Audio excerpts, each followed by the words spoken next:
गणेशाय नमः। इस वीडियो में आज जानेंगे मार्च का पहला प्रदोष व्रत कब है, 11 या 12 मार्च।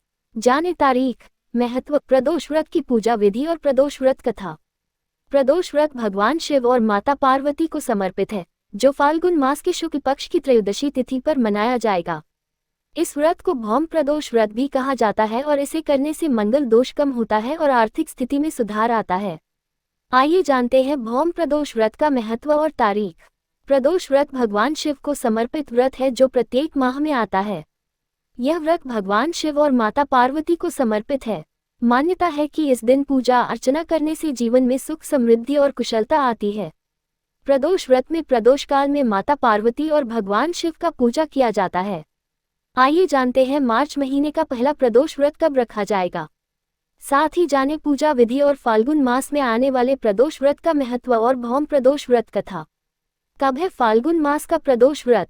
फाल्गुन मास के शुक्ल पक्ष की त्रयोदशी तिथि का आरंभ 11 मार्च को सुबह 8:12 पर हो जाएगा और 12 मार्च को सुबह 9:11 पर त्रयोदशी तिथि समाप्त हो जाएगी। ऐसे में 11 मार्च को ही प्रदोष व्रत किया जाएगा। मंगलवार होने के कारण इसे भौम प्रदोष व्रत के नाम से जाना जाएगा। ये प्रदोष व्रत मार्च का पहला और फाल्गुन मास का अंतिम प्रदोष व्रत होगा। भौम प्रदोष व्रत का महत्व। धार्मिक मान्यताओं के अनुसार भौम प्रदोष व्रत करने से व्यक्ति को मंगल दोष में कमी आती है, साथ ही व्यक्ति की आर्थिक स्थिति में भी सुधार आता है। भौम प्रदोष व्रत को शास्त्रों में बहुत ही पुण्यदायी मानी गई है। जो व्यक्ति प्रत्येक प्रदोष व्रत करता है उसे शिव धाम में स्थान मिलता है और उसके सारे पाप मिट जाते हैं। साथ ही व्यक्ति को अपनी समस्याओं का समाधान भी मिलता है। भौम प्रदोष व्रत पूजा विधि। भौम प्रदोष व्रत के दिन सुबह ब्रह्म मुहूर्त में उठकर स्नान आदि के बाद सूर्यदेव को अर्घ्य दें और व्रत का संकल्प लें। अब पूजा स्थल को अच्छी तरह से साफ कर लें और इसके बाद एक लकड़ी की चौकी पर लाल या पीले रंग का कपड़ा बिछाकर उस पर शिव परिवार की प्रतिमा स्थापित कर लें। इसके बाद शिव परिवार की पूजा करें और भगवान शिव को बेल, पत्र, फूल, धूप आदि अर्पित करें। साथ ही माता पार्वती को वस्त्र और श्रृंगार का सामान अर्पित करें। इसके बाद प्रदोष व्रत की कथा का पाठ करें। अंत में भगवान शिव की आरती करें और शिव चालीसा का पाठ जरूर करें। लेखक के बारे में। भौम प्रदोष व्रत कथा। मंगलवार के दिन पड़ने वाले प्रदोष व्रत को भौम प्रदोष व्रत कहते हैं और इस दिन भगवान शिव की आराधना की जाती है। प्रत्येक माह की त्रयोदशी तिथि के दिन प्रदोष व्रत रखा जाता है, जो कि देवों के देव महादेव को समर्पित होता है। प्रदोष व्रत के दिन जातक दिन भर व्रत कर शाम के समय भगवान शिव की विधि विधान से पूजा करते हैं और फिर चंद्रमा को अर्घ्य देने के बाद व्रत का पारण करते हैं। मंगलवार के दिन पड़ रहा है और मंगलवार के दिन आने वाले व्रत को भौम प्रदोष कहा जाता है। इस दिन भगवान शिव का पूजन करते समय व्रत कथा अवश्य पढ़नी चाहिए, क्योंकि बिना व्रत कथा के कोई भी व्रत पूरा नहीं माना जाता।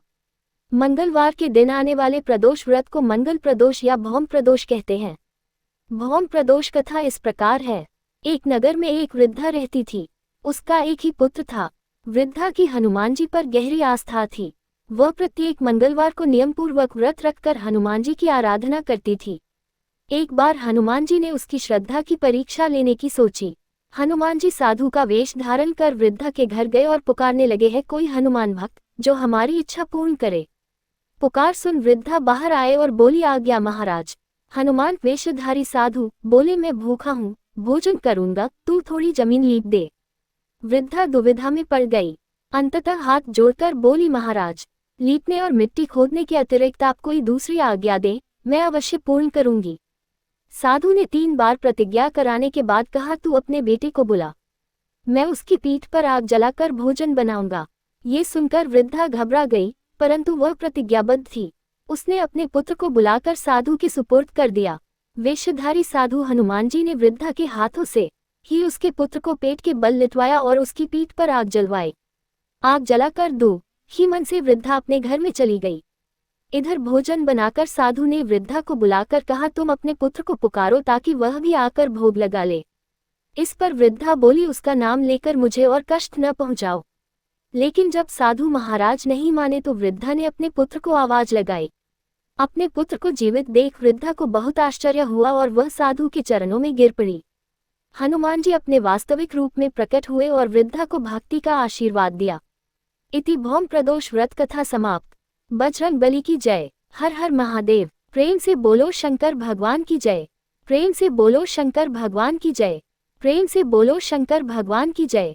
अगर आपको ये कथा प्रसंग अच्छी लगी हो तो ऐसी ही और धार्मिक कथा प्रसंग को सुनने के लिए आप हमारे YouTube चैनल को सब्सक्राइब, लाइक और ज़्यादा से ज़्यादा लोगों के साथ शेयर करें।